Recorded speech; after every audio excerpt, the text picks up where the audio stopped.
On this channel, there are more than one like Spike. The original like Spike, the multiverse like Spike, and my newest creation, Lego like Spike, which builds 7 years of bad luck into your life if you don't leave a like. And speaking of building, today I decided to build the largest Minecraft Lego ecosystem in real life. And to do that, I went to the Lego store and bought all the Minecraft sets there. This one, and this one, and this one, and this one. And that's exactly 17 boxes of Lego. And my goal is to set up a self-sufficient Lego society using only these boxes that I bought, where Steve can live a happy and healthy life in his own Lego ecosystem. This is a blue Lego base, and these are 9 blue Lego bases with a size of 100 centimeters by 50. And these bases represent water, and that's gonna be the size of our Minecraft world. That's impressive. Time to start. In Minecraft, when we start the game, we need to create our world and give it a name. And the name of our world is going to be on cactus, of course! When you die in Minecraft, you lose everything in your inventory. And that's really sad. But Lego minifigures can't die unless you do this to them or rip their heads off.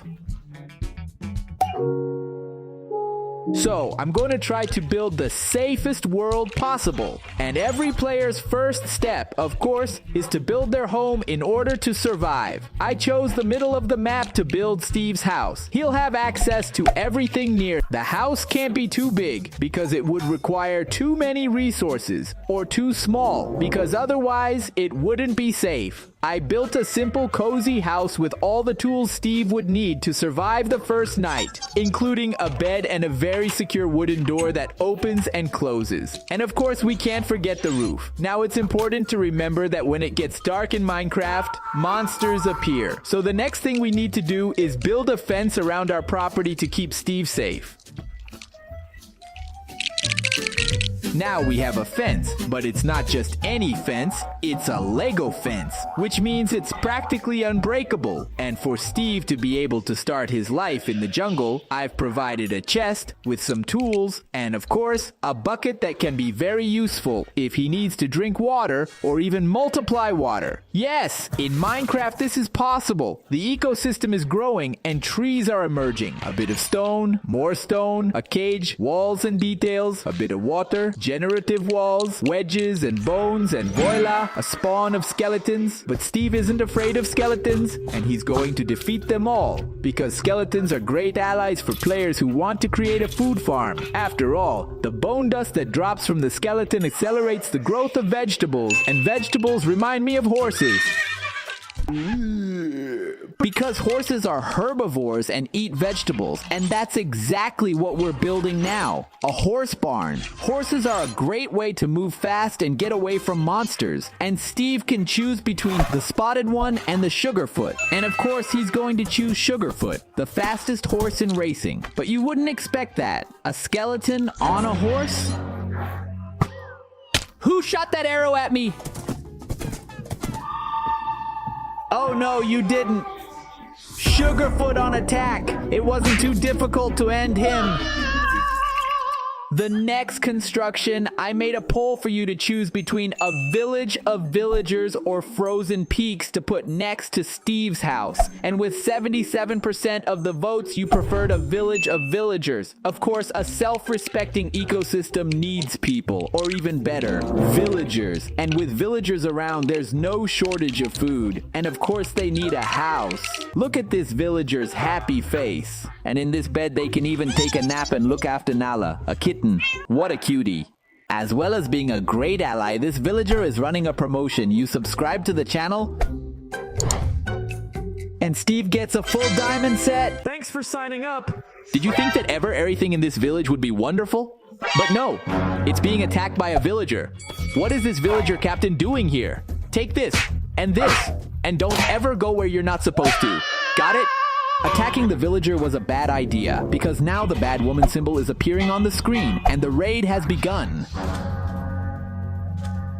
And the biggest monster in the entire ecosystem is now after Steve. I think Steve had better run to a high place. I know in Minecraft there's the Ice Peaks environment. It's a hostile place where few creatures can reach. I'm going to build the highest frozen peak I can, guarded by a goat and a skeleton in gold armor that guards the peak at the top of the tower. Wait, but I don't think it's that high, because the monster can still attack Steve. I know, I've got an idea. What if Steve lures him into a trap? Just wait for the monster to get close and trigger the TNT. Come on, there's a monster coming. Yeah, the TNT didn't work, but what's tough and strong enough to finish off a boss like that? The creature that every old school Minecraft player would build, or rather create, to protect their village of imposters and monsters. Himself, the Iron Golem. Hoppa! The Iron Golem is beating him up. Yeah, he's actually beating the crap out of this monster. But wait. While Steve's still looking after the raid, I'm going to expand our autonomous Minecraft ecosystem even further. The shanks are charging, and along with them, my fingers are moving in the speed of light, building one of Minecraft's most iconic vendors, the Wandering Trader, followed by 2 llamas, named Fred and Frederico. And a curiosity, if you take 18 wheat plants and create 2 haystacks, you can give that hay to 2 llamas, and create a very cute baby llama. What? You think you can do that in Lego? Well, moving on. Steve has finished the last villager, and it looks like his belly is rumbling, and the best place in the world to get a snack is at the bakery. Farmer Villager sells everything. Bread, cookies, pies, there's even an egg in the chest. And if you want, you can even drink goat's milk. Yeah, everything was great until now.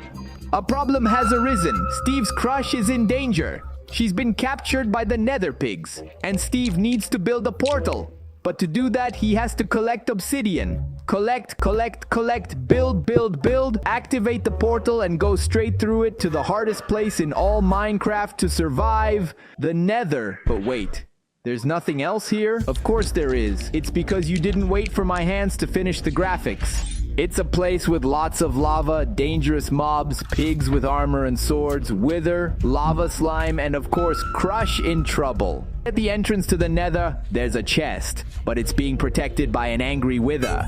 Nothing like a good sword to the face of this skeletal bastard to make him learn. Time to open the chest to see what's inside. No kidding. A set of fire-enchanted netherite armor. It's Steve's lucky day.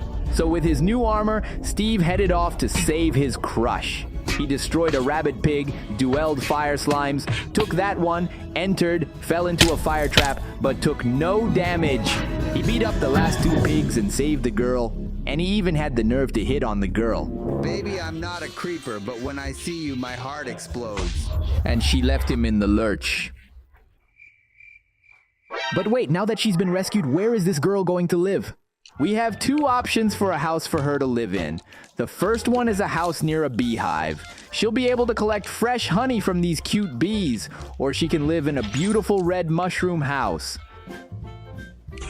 As well as being beautiful, this house has 2 floors and a view of the forest. But because it's a mushroom, it attracts insects, and I think she'll prefer the famous bee house. Relax and enjoy some freshly made honey.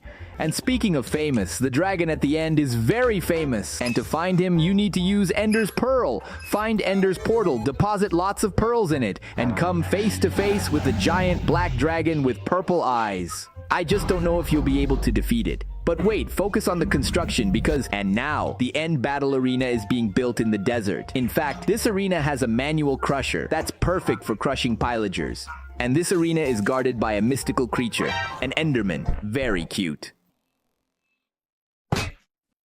But it seems that Steve didn't care much for him. Steve really wanted to see the last battle of the end.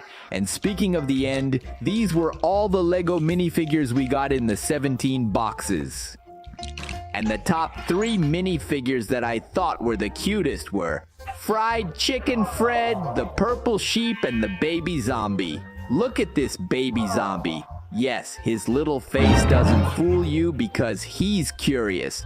And just to give you an idea of how many minifigures we got in all these Minecraft boxes, I could fill a liter glass with minifigures, and this is the result of our giant Lego ecosystem. We spent over 30 hours lovingly recording all the scenes. I hope you had fun, and as a way of supporting this video, subscribe to the channel. A hug from Lucão, and bye-bye.